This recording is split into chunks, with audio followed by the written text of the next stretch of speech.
right, guys, welcome back. Today's a door closed type of day here in the shop. It's a windy, it's about 40, but it's real windy, so we just have the door shut. So today I just have a small project going. It's nothing major. I have these SMV signs on every tractor except for the 685, and I have one, and I didn't have a way to mount it on there. A lot of times guys put them on the fender. I don't want to do that because then it makes a blind spot behind you. Some guys weld or bolt the bracket to the roll bar. Didn't want to do that either because, again, it's kind of a blind spot. So I'll show you what I'm up to.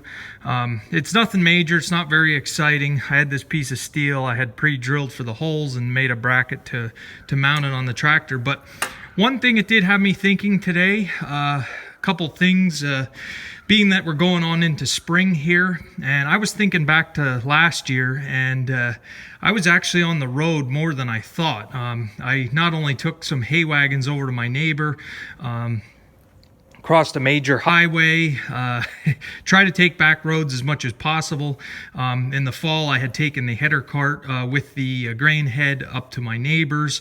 In the early spring, I was over to the other farm with the Vibershank and the 986 to work some ground over there. So again, I think I was on the road a lot more than I realized, and I did have a SMV sign on the 685. I have the flashers in the canopy, and I have the flashers on the fender, and I had put those on, but it's still pretty sure. It's universal. It's not just Pennsylvania. You have to have a slow-moving vehicle sign on your farm equipment. So like I say, we've got the flashers, but no triangle. So I have one, so it's foolish to not put one on.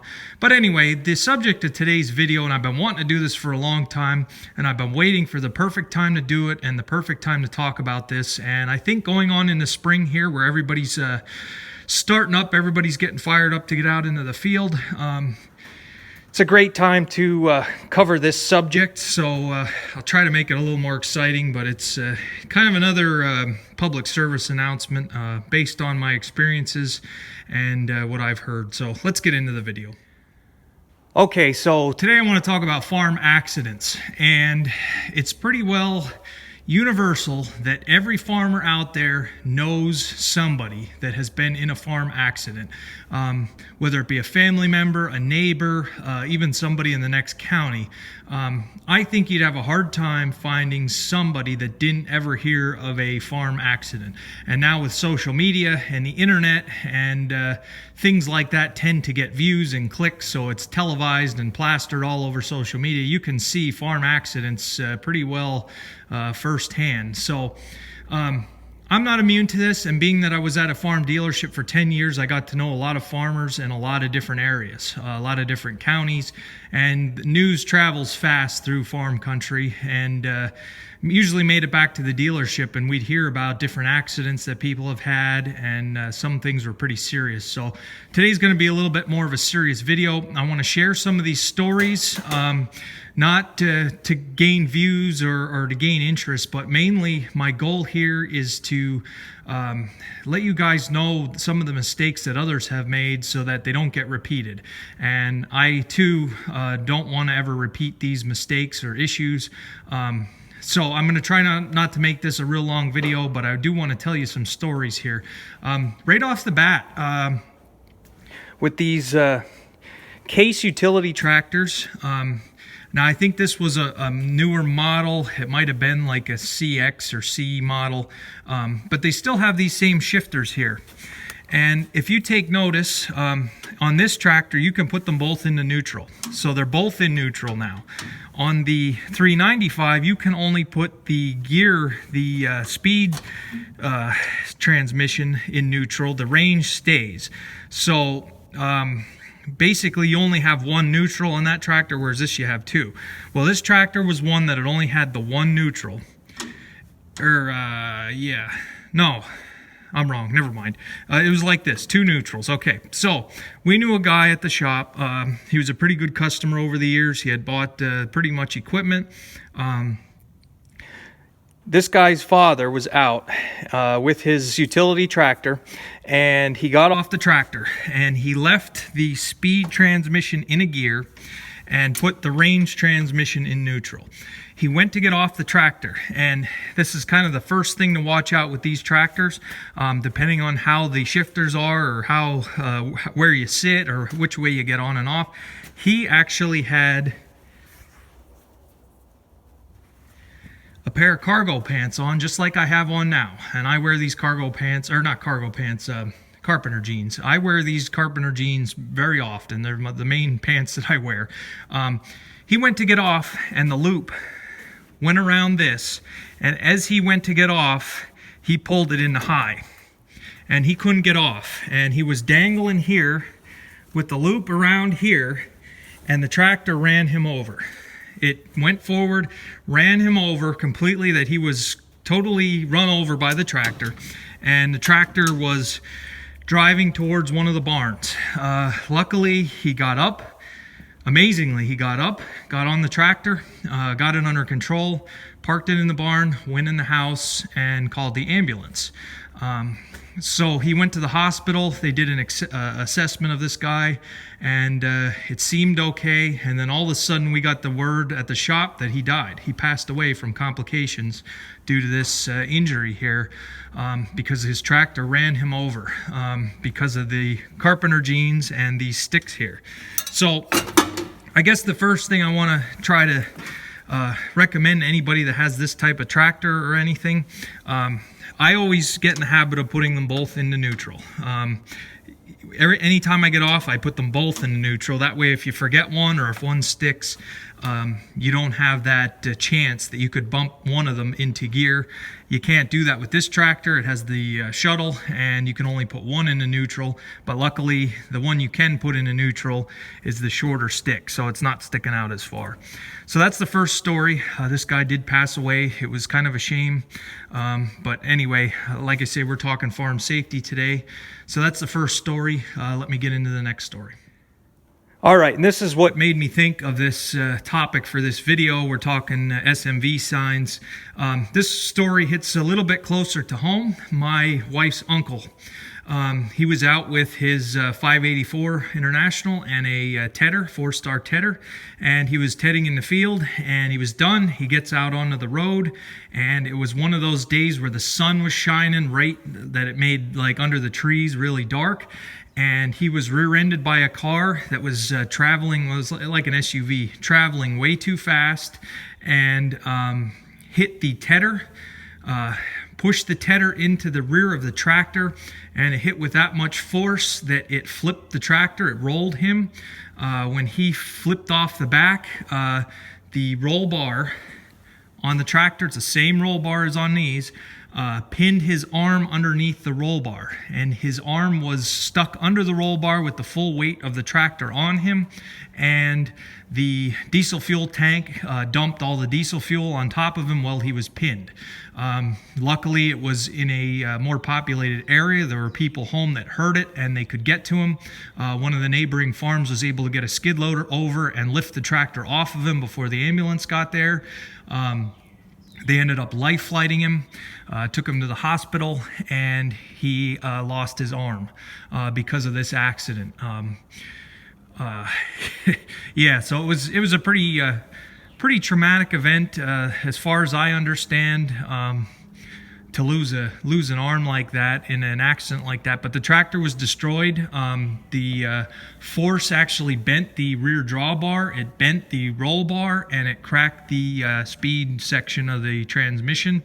And when it was upside down, the tractor was even still running. So as far as I know, they just use that tractor as a parts tractor now, but that's a lot of steel, and it hit with that much force that it did a lot of damage. So some of these accidents are not avoidable. That kind of accident, I don't want to say it was anybody's fault other than the driver was going too fast, but the way the sun is sometimes, it creates a terrible dark spot for motorists to see equipment. And the tedder and the tractor did not have a triangle on it, as far as I understand, and there were no four-way flashers going either. So just a little quick trip like that. He went out of the field onto the road. He was headed down maybe 200 feet, and he would have been at the driveway and off the road. So in that 200 feet, he ended up losing an arm. They lost the tractor, and it basically turned the tedder inside out, and he didn't even recognize the tedder. So second story there. Not to say, now I don't want anybody to, I'm not pointing fingers or blaming anybody, but would a SMV sign have helped? Would flashers have helped? Maybe and maybe not. There is no definite answer there. The only people that know the conditions are the my wife's uncle and the driver of the vehicle. So again, it's still a good idea. It's still a very good idea to have these on, no matter how much you're on the road. So I don't know. I like them on all my tractors. I make sure they're nice and bright. So we have one here to go on. So let's get into story number 3 here. All right, so story number 3, it involves another family member. This would be my great uncle. My great uncle was, this is the story that my grandmother had told me. It would have been a sister. So I'm not 100% on all the details. This is what I was told. All I can do is repeat the story that I was told. My great uncle, now this would have been back in the 60s, 50s or 60s. He was out picking corn with a corn picker. And my grandmother told me that that day his regular coveralls or overalls were dirty, so he had to wear a pair of overalls that were too big for him. So he's out picking corn, and the corn picker, the one row jammed up. It bound up and it filled up with corn, and it was jammed up. And he got off the tractor and did not shut the PTO off, and was kicking at the corn that was jammed up. And the picker, the fingers, grabbed his coveralls that were too big and pulled him into this corn picker.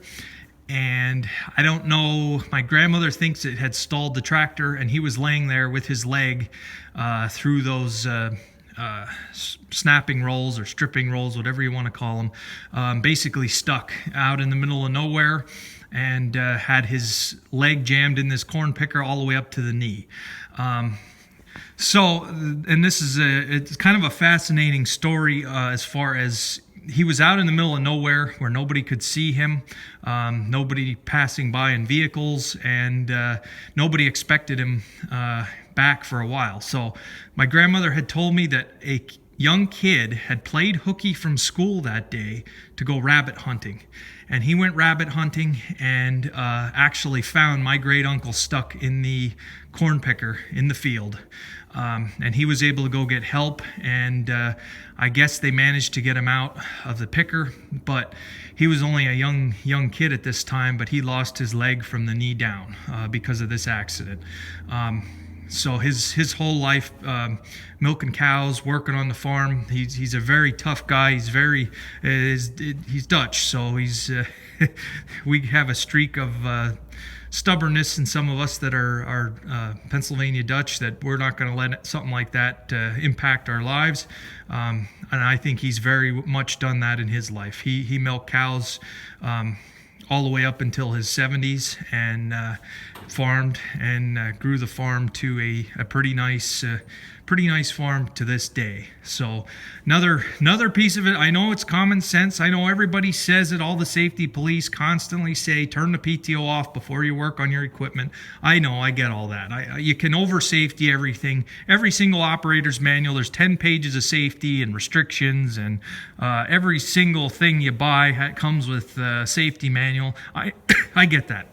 I'm not trying to be safety police, don't get me wrong here, but it is such a common sense thing to shut the PTO off before you work on your equipment. It's such common sense. I'd even go so far as to say, if you have older equipment like I do, let's say I was out with the 560 and I was using it on the haybine, and something would have bound up or jammed up that I would have had to shut the machine off and go back and look at it.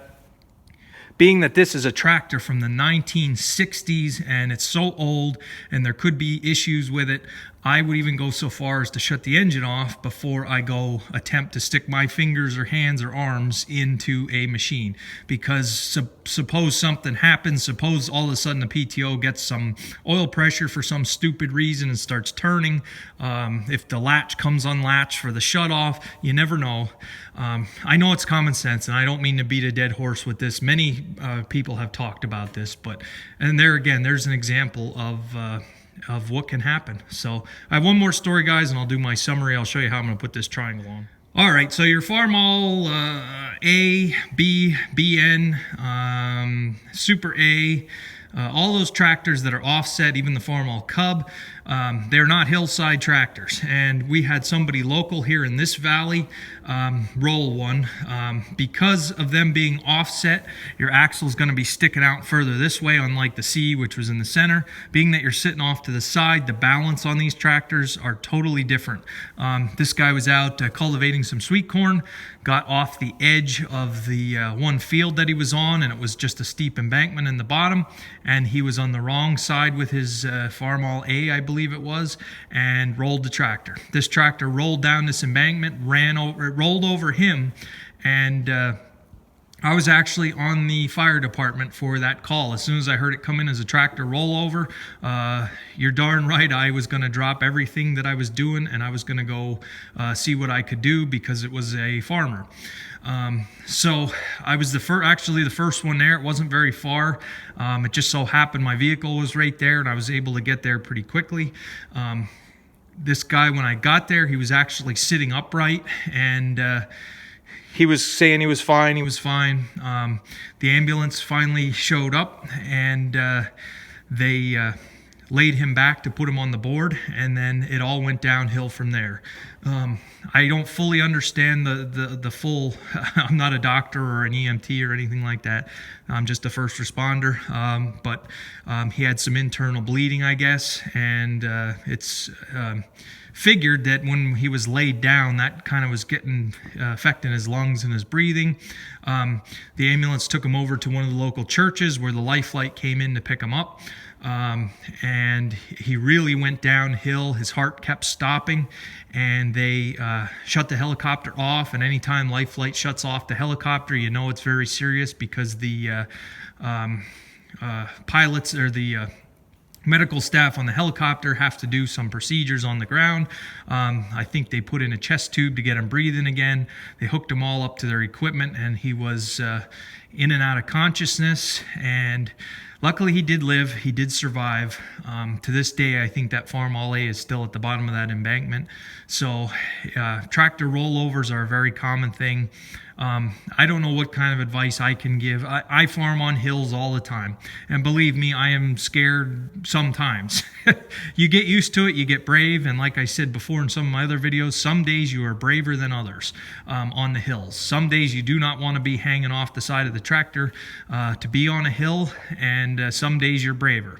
And it's all just paying attention to what you're doing, not going too fast. I always gear way down. I know people have commented how slow I'm bailing through the field sometimes, but I want to be in a lower gear, so if something happens, I have more time to react, hopefully. That's the theory. And just take it a little easy. You have to watch for groundhog holes. It's just one of those things, being in the mountains on hillsides. Tractor rollovers are something that's can happen. When I was bailing on that hill, I put my seatbelt on the 986, because if it does roll and I don't have my seatbelt on, I can be thrown out of there and rolled over on, but at least if my seatbelt's on, I can stay in the seat as it rolls. I do have a seatbelt I'm going to install on the 685, just because of being on the hills with the sprayer and stuff. So with the roll bar, at least, if I have a seatbelt on, at the very least, I'm going to stay in the seat and give me a little bit more chance to survive something like that. So, all right, guys, let's wrap this up. All right, and that'll work. Will putting an SMV sign on your tractor save your life with today's crazy drivers and today's insane motorists? Probably, who knows? But it is law, and I at least want to comply and have everything legal here. So it's on. Thanks for watching, guys. So stay safe, everybody.